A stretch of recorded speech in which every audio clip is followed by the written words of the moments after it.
ہم سے کہتے ہیں کہ ہم کو کیوں رسوا کرتے ہو. ہم سے کہتے ہیں کہ ہم کو کیوں رسوا کرتے ہو. گھر کی بات ہے گھر میں رہنے دو. گھر کی بات ہے گھر میں رہنے دو. اب تو اپنی لاچاری پر شرم بھی نہیں آتی. اب تو اپنی لاچاری پر شرم بھی نہیں آتی. ہم ہیں تم پہ احسان ہمیں کہنے دو. جی بالکل.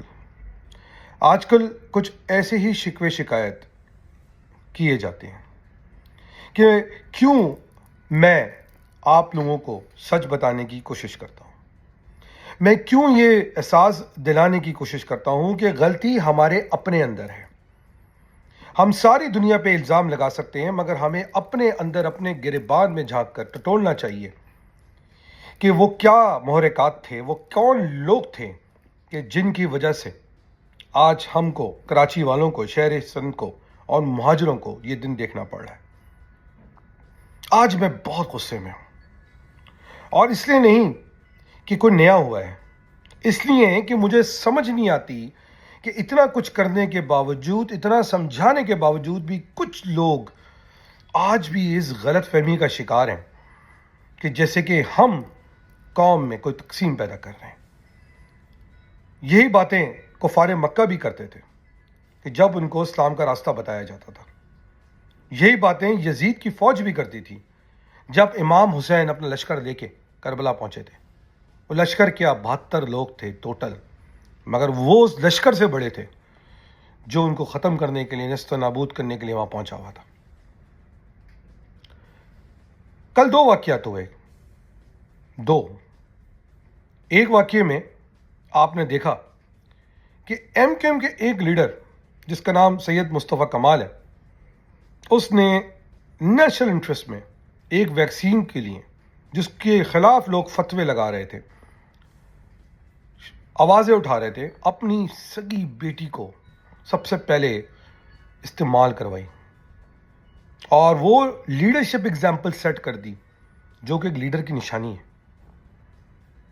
مگر جب یہ واقعہ ہو رہا تھا کہ جہاں پر پورا پاکستان اس بات کی تائید کر رہا تھا کہ کراچی کے ایک لیڈر مصطفیٰ کمال نے, جو ہمارے آپ کے درمیان میں سے ہے, اس نے ایک اچھی اگزامپل سیٹ کی, وہاں پر کراچی میں ایک اور کام ہو رہا تھا. رات کے ٹائم پہ ایک بغیرتی کا مظاہرہ, یعنی ایک مشاعرہ. مجھے کوئی شاعروں سے تکلیف نہیں ہے, میں خود اہل ذوق ہوں, میرے خود خاندان میں بڑے شعراء کرام گزرے ہیں, مگر میں اس بات کو مانتا ہوں کہ اس وقت کے جس وقت قومیں جنگی حالات میں ہوں, اس وقت کی اس طرح کی چچورا گیری پسند نہیں آتی, اچھی نہیں لگتی. کیا مسلمان بھول گئے کہ جب دلی دروازے پہ بہادر شاہ ظفر کی تختہ الٹنے کے لیے انگریز پہنچ گئے تھے تو ایسی شعراء کرام قوم کو غلط مشورے, غلط فہمیاں دے رہے تھے. میں نہیں کہوں گا کہ کوئی شعراء کرام کمزور لوگ ہیں, دلیر ہو بھی سکتے ہیں, مگر وہ دلیر ہوتے ہیں جو شیر کے بل پہ آگے قوم کو آرگنائز کرتے ہیں, آگے بڑھتے ہیں, نہ کہ اپنی بے بسی بتاتے ہیں. اس مشاعرے کے اندر ایک اور ڈھیٹ, ایک اور ایسا آدمی جو مسلط آپ پہ ہو گیا, اس کا نام خالد مقبول ہے. خالد مقبول, تو ابھی تک اپنے شہر کا چکر تو لگا, تیرے شہر کی روڈیں ٹوٹی ہوئی ہیں, تیرے شہر کے گٹر بند ہیں, تیرے شہر کے اندر پانی نہیں آ رہا, کی 4 پھنسی پڑی ہے. تو جھوٹے نے ایک یونیورسٹی نہیں بنائی, نہ فیڈرل میں نہ آئی ٹی میں, بنے بنائے پروجیکٹس پہ قبضے کر رہا ہے. تیرے رشتے دار اس وقت کمیونٹی پلاٹوں پہ قبضے کر رہے ہیں, کمیونٹی سینٹرز پہ کی زمینوں پہ قبضے کر رہے ہیں, امریکہ سے آ کے, جو شمیم صدیقی جیسے, جس کے خلاف FIR کٹی ہوئی ہے. اور تو جو اب دفتر میں نہیں آتا ہے شرم سے کہ کس منہ سے جائے گا, چھپ کے جاتا ہے, اس سے یہ نہیں ہو سکتا کہ وہ کوئی ایک پریس کانفرنس کر کے پیپلز پارٹی سے سوال پوچھ لیں. تو نہیں پوچھے گا سوال, کیونکہ تو ان کا حواری ہے. وہ تیرے الائیں. تو دھرنا نہیں دے سکتا مگر تو بغیرتوں کی طرح الٹی پالٹی مار کر مشاعرے میں بیٹھ کر اپنی بتا سکتا ہے کہ میں بڑا عظیم ہوں 4 لوگوں کے سامنے 6 لوگوں کے سامنے. جس آدمی نے یہ محفل آرگنائز کی تھی مجھے اس سے کوئی مسئلہ نہیں ہے مگر میں یہ سوال ایسے آدمی سے ضرور پوچھوں گا کہ کیا تم نے یہ مشاعرہ کر کے اس وقت پہ کہ جب شہر اس وقت ایک عذاب سے گزر رہا ہے خالد مقبول کو بلانے سے پہلے یا مجھے کہنے دیں اس حیدر رضوی کو بلانے سے پہلے جو اس کے ساتھ میں بیٹھے ہوئے تھے شہر کے لیے کچھ کیا یا صرف باتیں؟ مظلوموں کا ساتھی ہے الطاف حسین. پوچھا میں نے کسی سے ایک دن کہ یار یہ کیسی شاعری ہے قوم کے ذہن میں ڈال دیا کہ مظلوم ہو اور زندگی بھر کسی آقا کا انتظار کر رہے ہیں. اسی جیسی کھٹیا شاعری نے اس وقت 4 لوگوں کو نچا تو دیا ہوگا ہم بھی ناچے ہوں گے مگر آج جب آپ اہل ذوق ہو کے اس کو تعین کرنے کی کوشش کریں تو آپ کو سمجھ میں یہ لگتا ہے کہ یہ شاعری آپ کو صرف غلام بنانے کی تھی آپ کا ذہن آپ کے مسائل سے ہٹانے کی تھی. شہداء کرام شہداء جو ایم کیو ایم کے ہیں ان کے گھروں میں فاقے ہو رہے ہیں ان کے گھر والے قسم پرسی کی زندگیاں گزار رہے ہیں. 107 تمہارے ساتھی آج بھی مسنگ ہیں کتنے سینکڑوں جیلوں میں بند ہیں لوگ بھوکے مر رہے ہیں عزتیں پامال ہو رہی ہیں وہ کام مہاجر قوم کر رہی ہے جس کا ہم کبھی سوچ بھی نہیں سکتے تھے اور یہ بیٹھے ہیں 2 بغیرت 18ویں ترمیم کروا کے مشاعرے کر رہے ہیں اس حرام کی دولت کو کما کے جو 18ویں ترمیم کے عوض ان کو ملی لوکل باڈیز امینڈمنٹ کو ختم کر دے بھی ان کو ملی مشاعرے کر رہے ہیں جائیدادیں بنا رہے ہیں شہداء کے گھر قسم پرسی کی زندگی گزار رہے ہیں فاقے ہو رہے ہیں ان کے گھروں میں مشاعرے ہو رہے ہیں اور پھر ہمیں لوگ کہتے ہیں کہ ان پہ سوال کیوں کریں.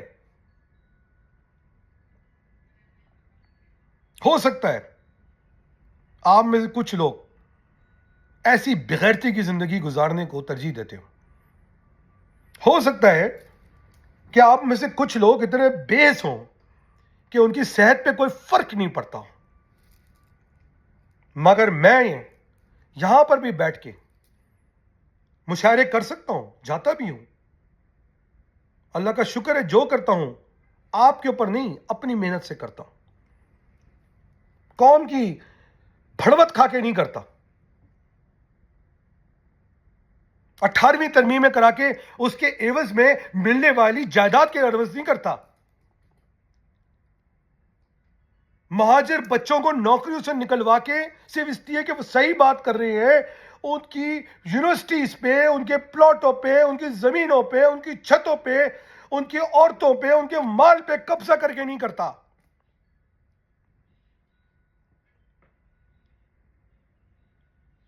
یہ سوچنے والی بات ہے کہ کیا ایسی قیادت صحیح ہے آپ کو لیڈ کرنے کے لیے. میری غیرت تو نہیں مانتی یہ بات میں تو نہیں مانتا اس بات کو. دلی دروازے پہ جب انگریز کی فوجیں آئیں تو ایسے ہی بانکے باں بیٹھ کے مشاعرے کر رہے تھے اور میرے پرکھ جو یوسف زئی پٹھان ہیں ننیال سائٹ سے وہ دلی دروازے پہ بخت خان کے ساتھ کھڑے ہو کے ریزسٹنس دینے کی باتیں کر رہے تھے. آپ کو پتا ہے بہادر شاہ ظفر کے بیٹوں کے ساتھ کیا ہوا تھا؟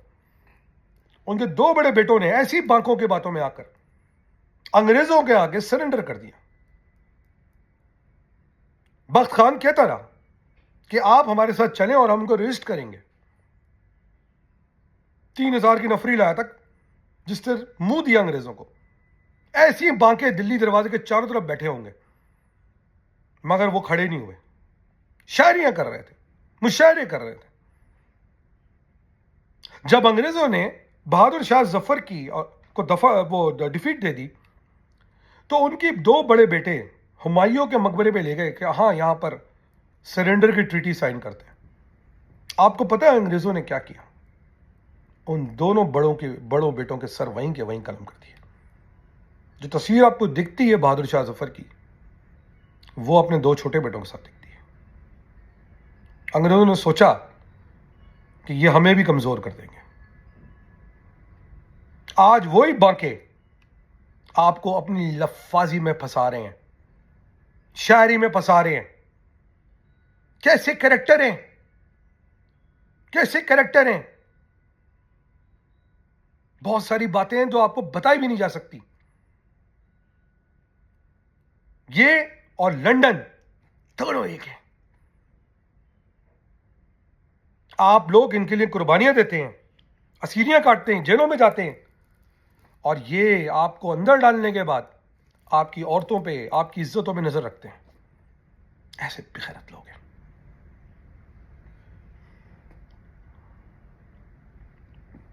اس بات پر میٹنگز تو کر سکتے ہیں کہ ہم جیسے سچ بولنے والوں کی زبانیں کیسے بند کرانی ہیں، مگر اس بات پہ میٹنگ نہیں کر سکتے کہ پیپلز پارٹی نے جس نے عذاب بنا دی زندگی پورے شہری سندھ کی، ان کو منہ کیسے دینا ہے. کیوں؟ کیونکہ تم ان کی بڑوت کھا رہے ہو. کیسے منہ دو گے ان کو؟ اس بات کی میٹنگ کر سکتے ہو کہ ہم فرعون ہیں، ہمارے خلاف تمہاری ہمت کیسے آواز اٹھانے کی، مگر تم اس بات پہ میٹنگ نہیں کر سکتے جو وقت کے فرعون سندھ میں بیٹھ کے تذلیل کر رہے ہیں پورے شہری سندھ کی مہاجروں کی. ان کو بند کیسے کرنا ہے، روکنا کیسے ہے. کمزور ہو، قاہر ہو، بزدل ہو، بے شرم ہو، بے غیرت ہو، اور پھر کہتے ہو کہ تمہیں لیڈر مانا جائے، چیئرمین مانا جائے، کنوینر مانا جائے.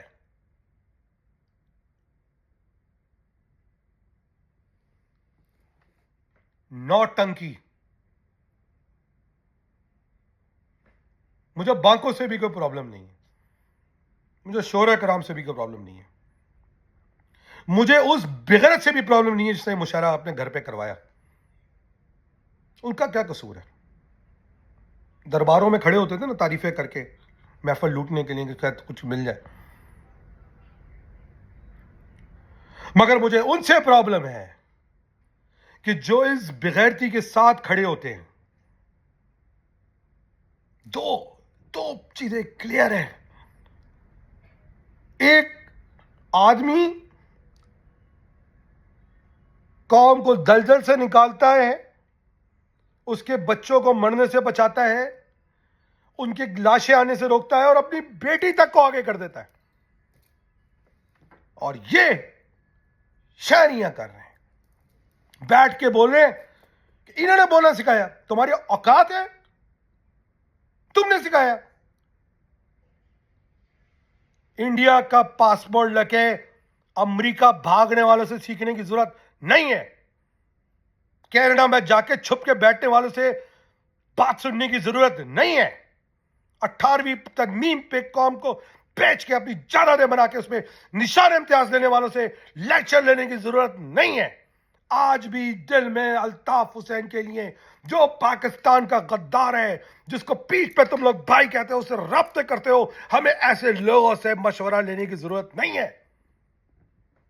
کیونکہ ہمارے خون میں اس بات کی اجازت ہی نہیں ہے کہ ہم بغیرت ہوں یا ملک کے ساتھ غدار ہوں یا صرف اس لیے چپ کر کے بیٹھ جائیں کہ ہم وقتی فائدہ اٹھائیں اور کسی حدیث کا، کسی واقعے کا، کسی ایسے واقعے کا اگزامپل دے دیں اپنے اندر کی بغیرتی کو چھپانے کے لیے.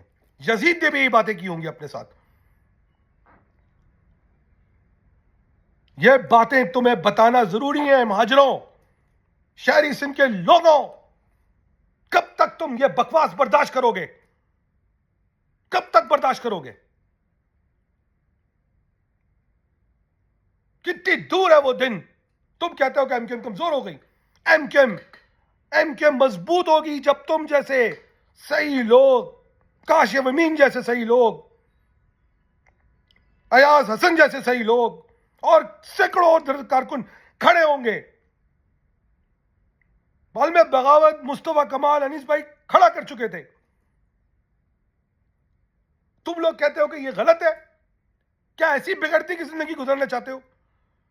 تمہاری ماں بہنوں کے ساتھ پارٹی کے لوگ کر رہے ہیں، بیویاں بھگا رہے ہیں، شہداء کی بچوں کے ساتھ، عورتوں کے ساتھ فون کالیں کر رہے ہیں، تصویریں منگوا رہے ہیں پیسے دینے کے لیے. کب جاگے گی غیرت تمہاری؟ ہمیں مت روکو، اپنی غیرت جاگو، اب جگاؤ، ورنہ ایسی بغیر تو قدرت زندگی گزارو. میں نے اور میری طرح کئی لوگوں نے یہ فیصلہ کر لیا ہے کہ ہم ایسی بغیرتی کی زندگی نہیں گزاریں گے. دشمن سے جنگ لڑنے سے پہلے اپنی صفیں صاف کرنا ضروری ہے.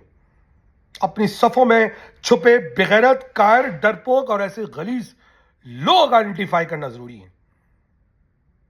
تبھی آپ آگے جنگ جیت پائیں گے.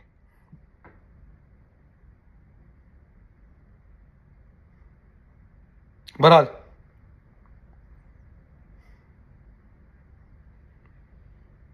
مجھے پتا ہے کہ یہ ویلاگ کرنے کے بعد کرائے کے ٹٹو اپنی بکواس شروع کریں گے. مگر ایک بات یاد رکھنا، ان میں سے کوئی امریکہ بھاگ جائے گا، کوئی کینیڈا بھاگ جائے گا، کوئی ملیشیا بھاگ جائے گا، کیونکہ انہوں نے تمہارے نام سے بہت پیسہ کمایا ہے. سب نہیں بھاگیں گے، اور جو پیچھے رہ جائیں گے ان کا کام معاف نہیں کرے گی. چونکہ میں ان کو، الطاف کو، نہ صرف کہ پاکستان کا بلکہ شہری سندھ کا، مہاجر کا غدار سمجھتا ہوں. اور مجھے پورے یقین ہے کہ قوم کا صبر کا پیمانہ لبریز ہوگا. ان کے ساتھ جو کچھ گدھے بیٹھے ہوئے ان کی غیرت جاگے گی، اور وہی ایک دن ان کو سبق سکھائیں گے. وہ دن دور نہیں ہے. پاکستان زندہ باد. جی مہاجر.